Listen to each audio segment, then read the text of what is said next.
I can remember one particular infant where one of my colleagues, Dr. Linda Gratney, struggled trying to find a resource to take care of this baby and called all over the community and set up a very elaborate scheme with a pediatrician in Kansas and she attempted to follow the baby. It was a very painstaking situation, and it really was not totally satisfying, but at least it got the child out of the hospital. Over the last 5 years, with her effort primarily, her leading the effort, that we have established a home ventilatory program, and this has really become quite refined. This program allows for these babies who need a home ventilator, or at least who need chronic lung support, to be able to go home.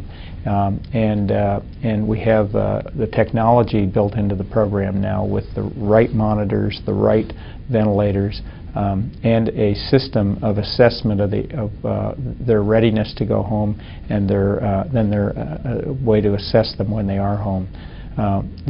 She has developed this program in conjunction with our pulmonology team and with our ENT docs, who are assessing the airway early and then assessing periodically at home, and then looking before decannulation to make sure that the airway is free of obstructions that might interfere with decannulation.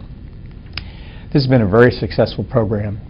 Babies have been able to go home and be monitored with her team, and we have had over 60 babies now at home on ventilators, and most of these babies by the age of 2 or so are able to be decannulated, and this has been obviously a much better situation for the babies to be home with their families, and very often she's been able to keep them out of the hospital. She has a 24-hour call system.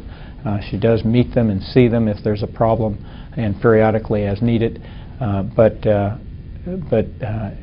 if in the old days, when you have a patient on a ventilator and they have any problem at all, they go to the emergency room, and the emergency room sees a kid on a ventilator and he says, "Put him in the hospital," and then they do the assessment in the hospital. Now that her team is knowledgeable of the child and understands the capability of the family and has educated the family, they can often either by phone or in a visit solve the problem and send them back home, so they don't have to be readmitted to the hospital.